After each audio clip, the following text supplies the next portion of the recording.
early stage of this meeting today, let our audience understand what have you achieved, why you're here, why you have a right to share your knowledge, and what we can expect to hear from you. So why you should listen to me, or the point of authority. So yeah, so I own a company now with mobile apps. I have my own mobile apps. I didn't do it for somebody else. It's my own. I make money out of them, my own products.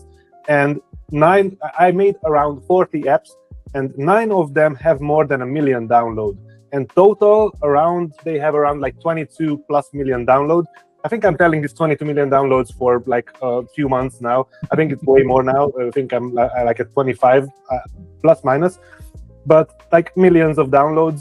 And yeah, it's not just one app, but 9 different apps. Like, of course, there's some of apps like Android, iOS as well, but we needed to keep our grounds on iOS too, which is really hard. So we reached some million downloads on iOS too. And yeah, that's why you should listen to me.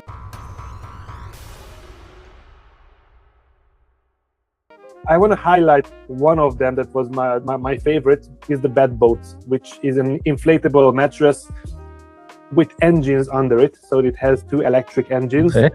And I made it as a proper bed.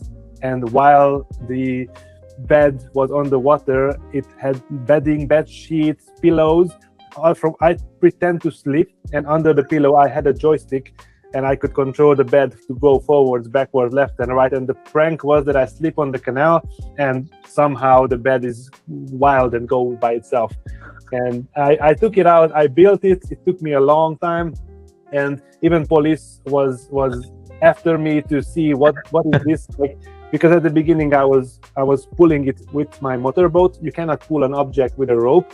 But then I made it a proper bed boat with electric engines, and then the police came to me at the second time, and I showed them what I have, and they were like, "Yeah, okay, good luck, have fun." So it was a really victory for me that I built something that the police finally allows. Approve. Yes, and people love this. I even made an Instagram account, bed.boat. You can check it out. I don't update it anymore. It was the last post like 5 years ago, but that was the most fun project that I took it out, and I even found myself on social media the next day. Some people sent me some posts about me, and I think like overall like 500 photos, videos were taken of me in the time span of 1 hour. So but it was super fun, but I still didn't know how to make money out of it. And I had fun with it. So as long as you have fun with what you're doing, it doesn't really feel that tiring. It doesn't really feel that you fail. Of course, you fail, you learn, but then it was fun. So it was a journey. It was something that you enjoy doing. So if you enjoy doing it, I think yeah, it's something that you can try it again and do it again. So it's not gonna make you tired. So I would recommend to do stuff that excites you, that you're passionate about. It's your hobby.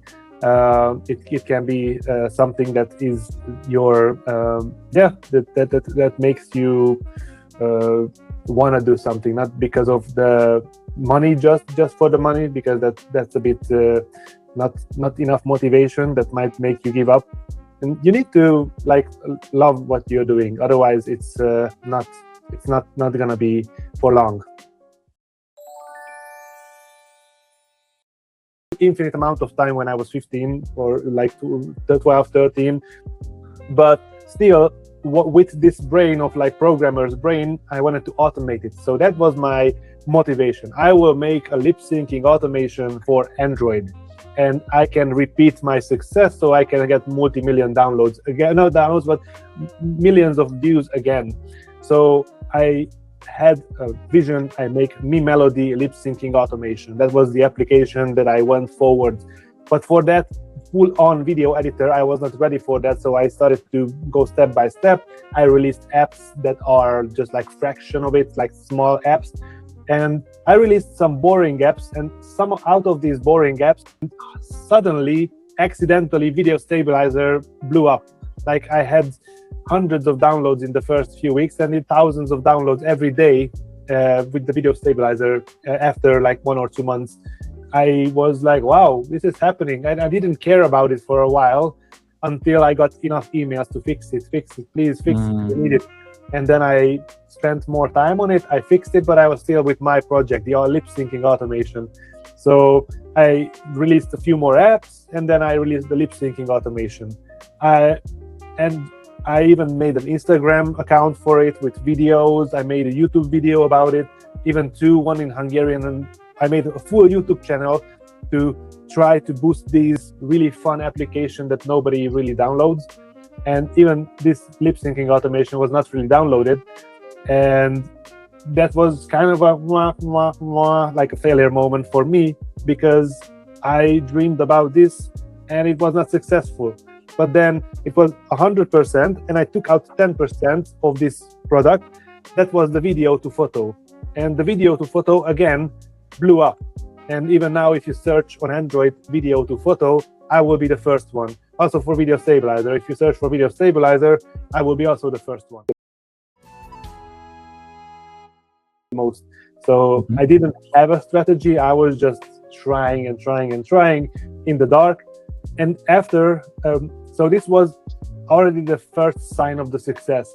These apps, after 1.5 years, started to bring me more and more and more. And after 1.5, it brought me like 1,000 euros a month. There was like the point where I was saying to myself, if I bring 1,000, I will quit my full-time job, because up until then I was also working full-time while at home I would do my side projects. So I always wanted to quit my full-time job, 8 hours a day, like 40 hours a week, but I could never do that because I could never have like a really steady stream of income. But when I had 1,000 per month, I was like, this is all or nothing. I need to go double down. I quit. And that was the moment when everything kind of aligned, all the stars aligned to the right place. And then I made an agreement with my life partner, my girlfriend back in the days, now my ex, but like we made an agreement that she's gonna be my co-founder, and she found a niche, photo enhancer with AI, and she's gonna join me with this application. So back in the days, it's 2021, GPT is nowhere, AI is nowhere, and apparently there was a problem with video to photo, because if you make a photo out of a video, it's like 2 megapixels. It's a bit pixelated. And I was like, can we make it more megapixels, like more sharper, better, enhance it, upscale it somehow? And suddenly, when I had this problem in my mind, she was researching and she found out that at that point when I thought about it, there was a solution made on GitHub. So it was like the right moment at the right time. AI was like nowhere. People didn't really search about AI. And there were only 2 applications doing this AI photo enhancer. And we were really fast to release the 3rd application to the Play Store, because we already had experience. We already released application. Like I had at that point like 15 apps in the store, so this was like the 16th, and I was fast enough. Like I knew how to make apps really fast. I was ready for the opportunity. Like it really took me this 1.5 year of trying. Of course I got lucky, but even if I wouldn't get lucky, this would have been the moment to get lucky, because I knew how to make Android apps. I knew how to release them fast. I knew the process of how to get accepted fast. So it was just the right timing and the right field that I was in, with blindly moving around. And that was the moment we needed to do. And 1.5 months, we released the app. I bought GPUs, I bought computers, because AI needed more power. So I needed to even create my own API in the cloud and my own self-hosted computers that were processing these photos, only one at a certain point. Now I have 24 video cards that are processing all these, but at the beginning I had only one computer with 2 GPUs, 2 video cards that were processing photos. I bought them personally because renting out seemed more expensive, so I decided to go with my own machines. So I started to invest in them and buy them.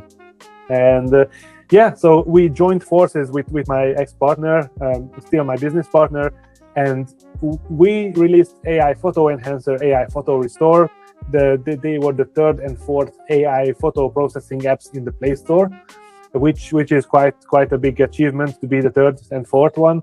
And yeah, that's immediately the first month they got like 72,000 downloads in the first month organically, no advertising. Because what happened is the competitors, they were pouring millions of money, advertising money in their advertising campaign. So if you are there, the third and the fourth position, you're gonna ride the wave. So that was the strategy. And this is kind of what you need to remember from the talk. The most important thing is to ride the competitors' money. That's kind of what the strategy was. If you see that there's a trend, the competition is pouring a lot of money in something. If you make an alternative, another one next to them, you will make money. It's the same as if there's a food festival and in the entrance you're selling pizza, you're gonna make money because people know about the food festival. They were running marketing campaign to know about the food festival, so people will come, so you will have people to eat. And if you have a good pizza, then people are hungry to go there, and maybe until they stay in the line, they will try out your pizza, and it's more frequent than if you just stay in a random place. So catch the wave, catch the people, like catch the marketing budget of the competitor. At the beginning, we had like 90% ad revenue from the app. So that means that the money came 90% from the ads and 10% from subscription. And now it's flipped totally. Now it's like 95% subscription and only like 5 to 10% ad revenue. Back in the day, we started with ads at the beginning. Just to clarify, so initially the business model was to sell advertising space to other businesses. At the beginning, yes. And then you shifted this completely where you charge money for the subscription. I mean, the subscription was still existing, but it wasn't optimized, if I understand well. And it, so this is a skill, and this is a this is a profession, and it's called product. Like the product owner's job is to make a lot of tests and a lot of A/B tests to optimize your application for money. As soon as you have people to download your app, you might have a certain amount of money, but you will reach a plateau where you don't have any more ideas how to go further beyond. And if you start advertising, like you pay for marketing, like to pay for Facebook ads in order for people to come to download your app, that's not going to be profitable for you, because like if you're not optimized for money, then this is a low ticket offer. That means that it doesn't cost that much. And even if it's fully optimized for money, even then if you put in marketing money, the money will come in 1 year back. So because of the lifetime value of the user. So because of subscription, some people subscribe for a week and you will see it over time. So it's quite a tricky one. You cannot just advertise an application. You need to be optimizing it first for money. That's the first biggest thing. And at the beginning, after half a year since we started, we reached a plateau.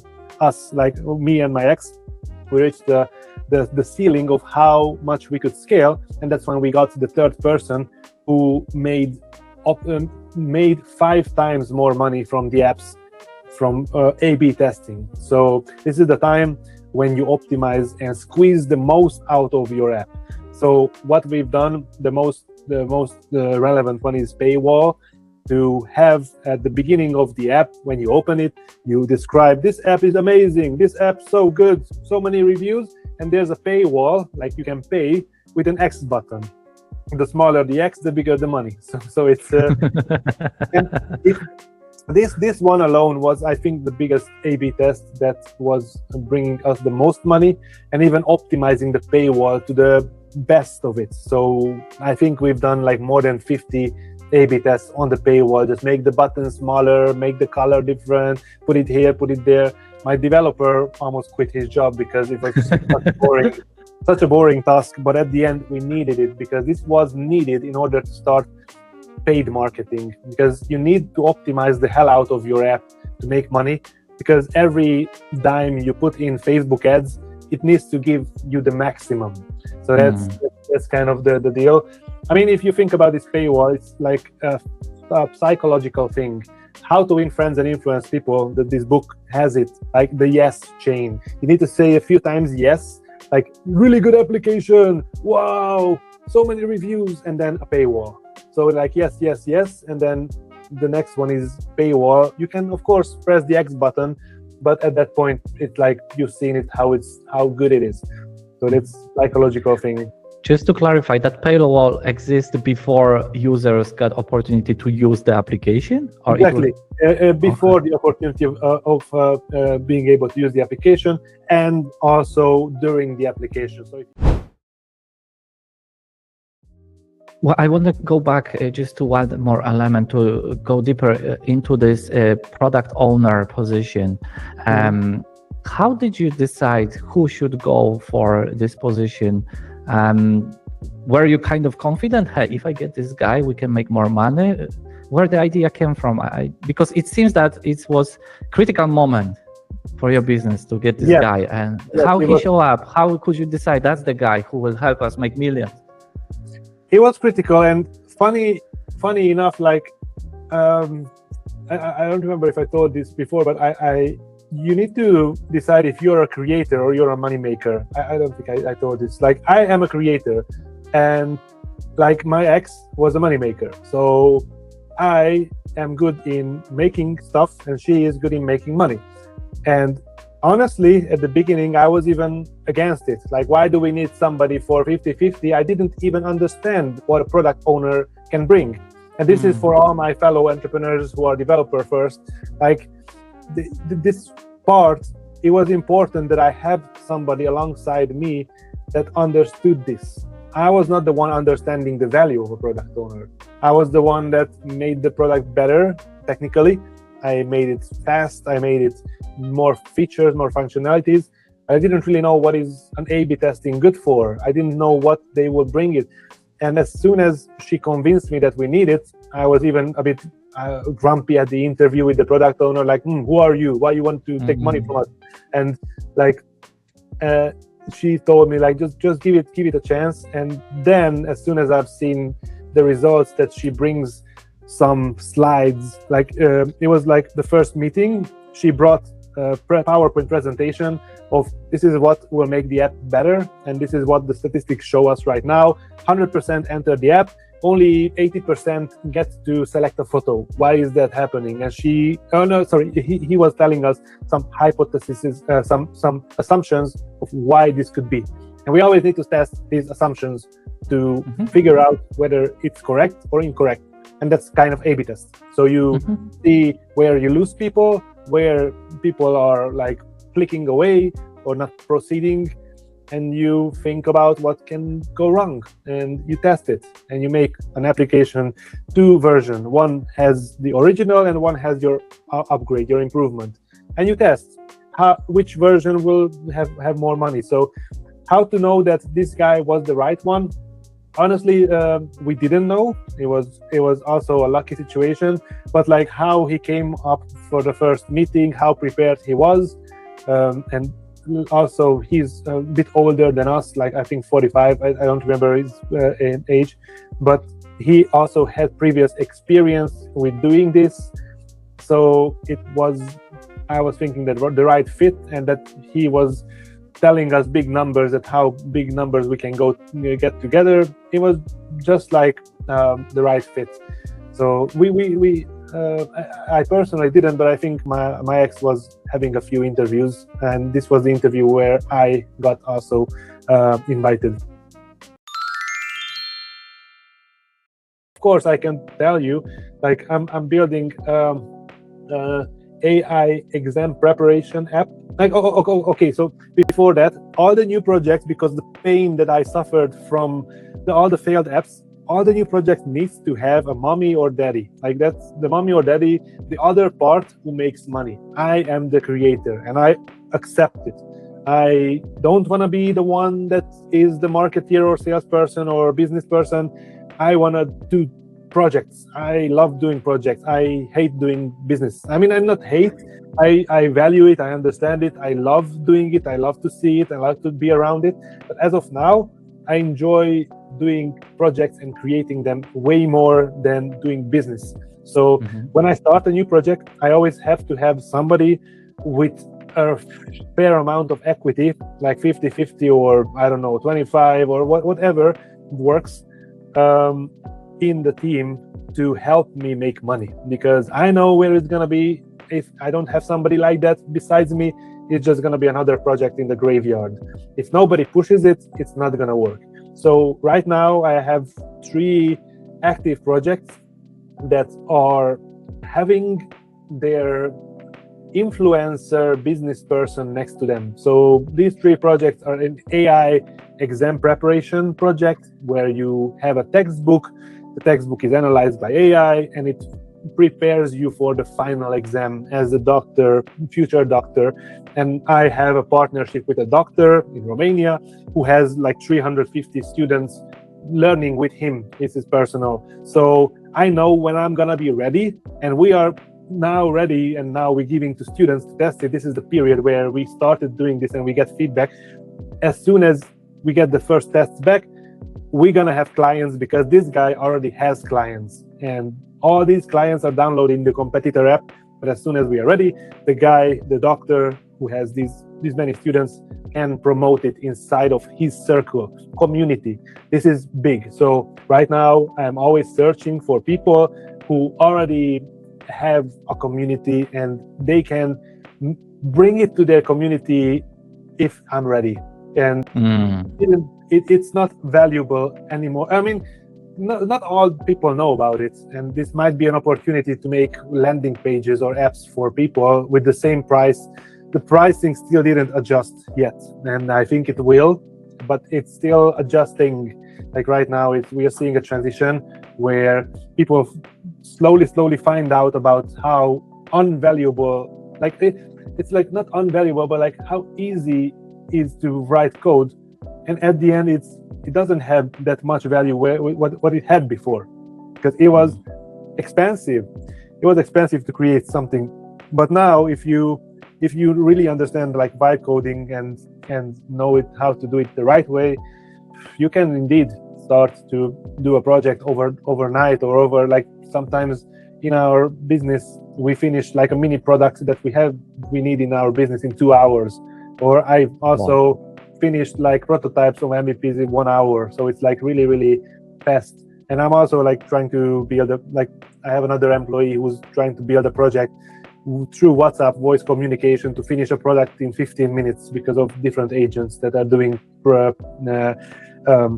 some specific task and work together. So it's possible, and I'm pretty sure we're gonna get to the point of like even 5 minutes in the future. Then you just ask for something and it's gonna be ready. Maybe even 1 minute, and it's gonna be so fast.